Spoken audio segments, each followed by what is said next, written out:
নমস্কাৰ প্ৰিয় ছাত্ৰ ছাত্ৰীসকল তোমালোকক এবিসি কোচিং চেণ্টাৰলৈ আকৌ এবাৰ স্বাগত জনাইছো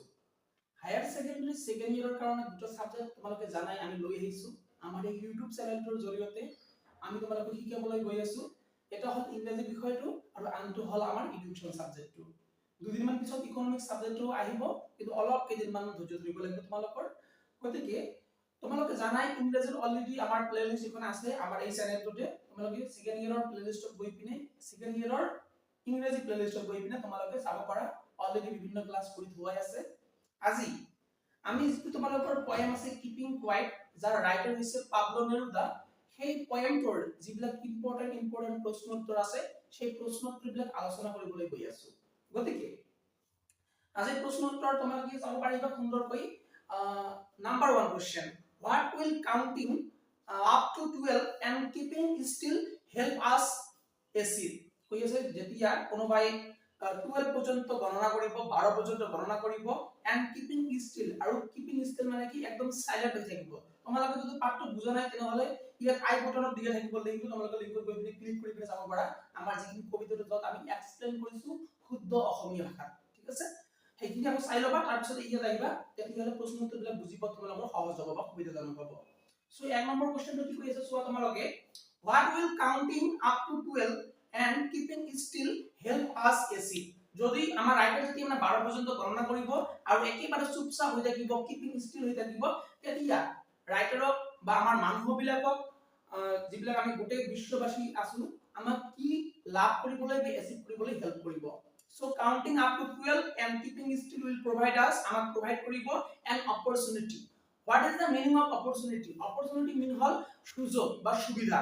To understand ami buji poat amar sujog eta prodan koribo buji pam ami about ourselves. Ami nije nijor bikhoy buji pam and help people. Logote manuhok kenekua koi ami help koribo paro sahay koribo paro ekhini buji pam help people to understand each other. Logote manuhok ki koribo paribo ijone anjonok ইজনে কিজনক ইচ আদারক বুজি পাব এই কথাটো কই আছে তার মানে যদি যেতিয়া আমি 12 পর্যন্ত গণনা কৰিম কাউন্টিং আপ টু 12 আৰু আমি কিপিং স্টিল হৈ থাকিম একেবাৰে নীৰৱ হৈ থাকিম তেতিয়া আমাৰ কি হ'ব আমি নিজে নিজে বুজি পাম আৰু মানুহে ইজনে আনজনক কি হ'ব বুজি পাব এই কথাটো কই আছে ওকে এক নম্বৰ ক্লিয়াৰ হল এতিয়া আমি গৈ আছো দুই নম্বৰলৈ What is this sadness that the poet referred to in the poem Keeping Quiet আমাৰ যেটো কিপিং কোৱাইট নামৰ কবিতাটো আছে এই কবিতাটোত দা স্যাডনেস দিস স্যাডনেস বুলি কোনটো বিষয় কৈ আছে কোনটো আমাৰ পয়েট বা কবিৰ দুখ হয় বা স্যাডনেস হয় okay so man fails to understand them আমাৰ যি সকল মানুহ আছে বা পিপল বিলাক আছে সিহঁতে নিজে নিজক বুজি পাব নোৱাৰে ফেল টু আন্ডারস্ট্যান্ড देम নিজে নিজক বুজি পাবলৈ অসক্ষম হৈ আছে ঠিক আছে they are always teetering themselves সিহঁতে নিজে নিজক কি কৰি দিয়ে ভাবুকি দিয়ে teetering মানে ভাবুকি প্ৰদান কৰা teetering themselves কিহৰ ভাবুকি দিয়ে ডেথ মানে মৃত্যু ভাবুকি দিয়ে ঠিক আছে তাৰ মানে মানুহে ইজনে সিজনক বা ইজনে আনজনক কিহৰ ভাবুকি দিয়ে মৃত্যু ভাবুকি দিয়ে বা মৃত্যুৰ ধমক দিয়ে ঠিক আছে when they don't understand themselves যেতিয়া সিহঁতে ইজনে আনজনক বুজি নাপায় don't understand themselves ইজনে সিজনক বুজি নাপায় they become sad তেতিয়া মানুহবিলাক কি হৈ যায় sad হৈ যায় বা দুখত পৰি যায় আৰু এই কথাটো লৈ পিনে আমাৰ কবিও দুখত পৰি গৈছিল কবিৰ দুখ কি আছিল যে মানুহে ইজনে আনজনক ইচাদাৰক কি কৰিব নোৱাৰে আন্ডাৰস্ট্যান্ডিং কৰিব নোৱাৰে বা বুজি পাব নোৱাৰে এই কথাটো কৈ আছে আই হোপ তোমালোকে বুজি পাইছা যদি বুজি পোৱা কমেন্টত জনাবা এতিয়া আমি গৈ আছো number 3 What is this sadness that Neruda talks of Neruda কোনটো sadnessৰ কথা কৈ আছে সেম কোশ্চেন 2 নম্বৰ আৰু 3 নম্বৰ সেম কোশ্চেন গতিকে সেম আনসাৰ লিখলে বিনা হৈ যাব তথাপি মই আৰু এবাৰ কৈ দিছো তোমালোকে চাব পাৰা তোমালোকে নিজে নিজে পঢ়িবা ঠিক আছে Man fails to understand them মানুহে নিজে নিজে বুজি পোৱা অসক্ষম হৈ আছে they are always teetering themselves সিহঁতে সদায় নিজকে ধমক দি থাকে with that মৃত্যুৰ ভাবুকি দি থাকে when they don't understand themselves যদি সিহঁতে ইজনে আনজনক বুজি নাপায় they become sad সিহঁতে কি হৈ যায় sad হৈ যায় বা দুঃখিত অনুভৱ কৰে বা দুখ অনুভৱ কৰে আই হোপ তোমালোকে বুজি পাইছে এতিয়া ওকে এতিয়া আমি নেক্সট কোশ্চেনলৈ গুচি যাম question number 4 okay What is the exotic movement the poet Pablo Neruda wished for আমাৰ ৰাইটাৰ পাবলো নেৰুদা কোনটো এক্সোটিক মুভমেন্টৰ কাৰণে অপেক্ষাৰত হৈ আছে বা কোনটো মুভমেন্টৰ কাৰণে তেওঁ আশা কৰি আছে বাৰে বাৰে পাবলো নেৰুদা আমাৰ যিজন কিপিং কোৱাইটৰ ৰাইটাৰ বাৰে বাৰে কৈ আছে তেওঁ 12 পৰ্যন্ত গণনা কৰিব আৰু এটা মুহূৰ্তৰ কাৰণে অপেক্ষা কৰিব সেই মুহূৰ্তটোক এক্সোটিক মুভমেন্ট বুলি কৈছিলে আৰু এক্সোটিক মুভমেন্ট কোনটো আছিল এতিয়া আমি তোমালোক চাব পাৰা উত্তৰটো সেই একে ধৰণে আমি লিখিবলৈ যত্ন কৰিম the exotic movement the poet Pablo Neruda wished for in keeping quiet is the extraordinary movement এটা খুবই আচহুৱা মুহূৰ্ত হ'ব extraordinary movement okay of peace শান্তিৰ মুহূৰ্ত হ'ব বা শান্তিৰ ক্ষণ হ'ব ঠিক আছে শান্তিৰ ক্ষণ হ'ব that is away from din and rush of the modern life যেটো away হ'ব আঁতৰত থাকিব din and rush যি যান্ত্ৰিক যি ব্যস্ততাময় যি আমাৰ মডাৰ্ণ লাইফ আছে যি আমাৰ আধুনিক জীৱন আছে এই জীৱনতকৈ আঁতৰত থাকিব এই কথাটো কৈ আছে এই আঁতৰত থকাৰ সেই সময়খিনিকে আমাৰ ৰাইটাৰে কি বুলি কৈ আছে এক্সোটিক মুভমেন্ট বুলি কৈ আছে যদি চাৰিওপিনে কি হৈ থাকিব পিচ হৈ থাকিব বা শান্তি বিচলিত হৈ থাকিব বা বিচৰণ হৈ থাকিব আই হোপ তোমালোকে বুজি পাইছা ওকে নেক্সট কোশ্চেনলৈ গুচি যাম question number 5 why does the poet Neruda wish to count to 12 আমাৰ কবি আমাৰ পাবলো নেৰুদাই কিয় 12 পৰ্যন্ত গণনা কৰাৰ কথা কৈ আছিল 12 পৰ্যন্ত কিয় গণনা কৰিব বুলি কৈ আছিল so the poet Neruda wishes to count to 12 তেওঁ 12 পৰ্যন্ত গণনা কৰাৰ কথা কৈ আছিল so that যাতে তেওঁ after it the whole mankind keep silent যাতে গোটেই মানৱ জাতিটো mankind কি হৈ থাকে সেই 12 সেকেন্ড লৈকে at least keep silent হৈ থাকে সাইলেন্ট অৱস্থাত থাকে মৌন অৱস্থাত থাকে and experience an exotic movement আৰু তেওঁলোকে সববিলাক মানুহে কি কৰিব এক্সপেৰিয়েন্স কৰিব যেতিয়া 12 সেকেন্ড সাইলেন্ট হৈ থাকিব মানে 12 পৰ্যন্ত কাউন্ট কৰালৈকে সাইলেন্ট থাকিব তেওঁলোকে এটা exotic movement উপভোগ কৰিব exotic movement মানে কি এটা এক্সপেৰিয়েন্স লাভ কৰিব যেটো এক্সপেৰিয়েন্স তেওঁলোকক খুবে exotic কৰি তুলিব বা আচৰিত বা আচৰিত কৰি তুলিব which is we call extraordinary movement exotic মানে তোমালোকে extraordinary বুলি ক'ব পাৰা বা আচৰিত ধৰণৰ বুলি ক'ব পাৰা আই হোপ বুজি পাইছা তোমালোকে ওকে যদি বুজি পোৱা নাই কমেন্টে জনাই দিবা নেক্সট এতিয়া আমি যাম 6 নম্বৰলৈ what is considered to be an exotic movement in this poem আমাৰ যেটো poem আছে আমাৰ keeping quiet poemটো exotic movement বুলি কোনটো মুভমেন্টক কৈ আছে অলপ আগতে এনেকুৱা ধৰণৰ এটা প্ৰশ্ন আমি ইতিমধ্যে আলোচনা কৰিলো আকৌ কৈ আছো অন্য ধৰণে কৈ আছো তোমালোকে কিন্তু আগৰ আনসাৰটো লিখিলেও হৈ যাব ইয়াতে ঠিক আছে so when the whole mankind keep quiet যেতিয়া গোটেই মানৱ জাতিটো মানৱ প্ৰজাতিটো একেবাৰে keep quiet হ'ব অৰ্থাৎ সাইলেন্ট হ'ব that would be an exotic movement on earth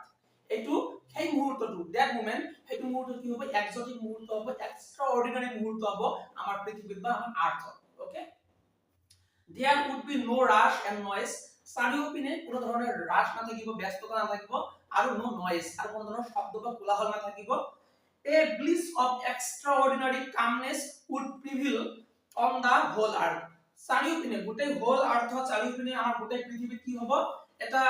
extraordinary আচৰিত ধৰণৰ এটা শান্তি বিৰাজমান হৈ থাকিব বা প্ৰিভিল হ'ব ঠিক আছে আই হোপ বুজি পাইছা এটো আনসাৰ লিখিলে হ'ব নহলে 4 নম্বৰ যেটো আনসাৰ দি আছে সেই আনসাৰটো লিখিলে তোমালোকৰ হৈ যাব ওকে যেটো তোমালোকৰ কাৰণে সহজ হয় হেতু লিখিব তোমালোকে এতিয়া আমি 7 নম্বৰলৈ গুচি যাম 7 নম্বৰ কোশ্চেনটো কি কৈছে সব তোমালোকে why quietness would be an exotic movement for the speaker in keeping quiet of যিজন আমাৰ স্পিকাৰ আছে যিজন আমাৰ বক্তা আছে অৰ্থাৎ যিজন আমাৰ ৰাইটাৰ আছে ৰাইটাৰৰ কাৰণে যেটো কোৱাইটনেস যেটো কিপিং কোৱাইট যেটো আছে কোৱাইটনেস শান্ত হৈ থাকা একদম নীৰৱ হৈ থাকা সাইলেন্ট হৈ থাকা হেতু কি আমাৰ ৰাইটাৰে এক্সোটিক মুভমেন্ট বুলি কৈ আছে বা এটা আচহুৱা বা এক্সট্ৰাঅৰ্ডিনাৰী মুহূৰ্ত বুলি কিয় কৈ আছিল so when the whole mankind যদি গোটেই মানৱ প্ৰজাতিটো keep quiet একেবাৰে সাইলেন্ট হৈ থাকিব keep quiet হৈ থাকিব that would be an exotic movement on earth সেই মুহূৰ্তটো আমাৰ গোটেই পৃথিৱীত কি হ'ব এটা এক্সোটিক মুভমেন্ট হ'ব বা আচহুৱা মুহূৰ্ত হ'ব there would be no rush এই কাৰণে কইছিলে কাৰণ সেই সময়ত কোনো ধৰণৰ কি নাথাকিব ৰাশ নাথাকিব অৰ্থাৎ কোলাহল নাথাকিব ব্যস্ততা নাথাকিব এন্ড নয়েজ মানে হৈছে কোলাহল আৰু কোনো ধৰণৰ কোলাহল নাথাকিব সেম আনসাৰ পাৰে কই আছে সেম আনসাৰ গতিকে এটা মুখস্থ কৰিলে হৈ যাব ঠিক আছে এ ব্লিস অফ এক্সট্ৰাঅৰ্ডিনাৰি কামনেস চাৰিওপিনে এটা কামনেস বিৰাজমান হ'ব এটা শান্তময় পৰিবেশ বিৰাজমান হ'ব উড প্ৰিভিল যেটো থাকিব বৰ্তি থাকিব অন দা হোল আৰ্ট গোটেই পৃথিৱীতে সেই পৰিবেশটো থাকি যাব এই কথাটো কৈ আছে ওকে 6 নম্বৰ আৰু 7 নম্বৰৰ आंसर আমি দুটা সেম পালো তোমালোকে যিকোনো এটা কৰিলে হৈ যাব এতিয়া 8 number what is Pablo Neruda's opinion about different kind of work Pablo Neruda আমাৰ যিজন ৰাইটাৰ কিপিং কোৱাইটৰ ৰাইটাৰ তেওঁৰ তেওঁ কি ডিফাৰেন্ট ওয়াৰৰ কথা কৈ আছিলে কি ডিফাৰেন্ট যুদ্ধৰ কথা কৈ আছিলে what is Pablo Neruda's poem opinion about different kind of wars তেওঁৰ opinion তেওঁৰ মতে different kind of war কি আছিলে বা যুদ্ধ কি আছিলে so Pablo নেৰুদা point out Pablo নেৰুদা দেখুৱাই দিছিলে three kind of war তিনিটা ধৰণৰ যুদ্ধৰ কথা কৈছিলে নাম্বাৰ 1 গ্ৰীণ war অৰ্থাৎ সেউজীয়া যুদ্ধ তাৰপিছত কৈছিলে war with gases গ্যাস দি কিনে যুদ্ধ কৰা আৰু and war with the fire আৰু অগ্নিৰ সহায়ত বা আগুনৰ যুদ্ধ বুলি কৈ আছিলে সো তিনিটা যুদ্ধৰ কথা কৈ আছিলে তোমালোকে সুন্দৰকৈ এই চাবা নাম্বাৰ 1 কি কৈছিলে নাম্বাৰ 1 কৈছিলে গ্ৰীণ war নাম্বাৰ 2 কি কৈছিলে war with gases আৰু নাম্বাৰ 3 কি বুলি কৈছিলে war with fire ওকে এই দুইটা মনত ৰাখিম তাৰপিছত কি কৈ আছে ইয়াতে he is against all type of war আমাৰ পাবলো নেৰুদা যিজন আমাৰ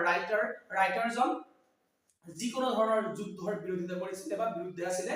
all kind of war কি আছিলে against আছিলে ওকে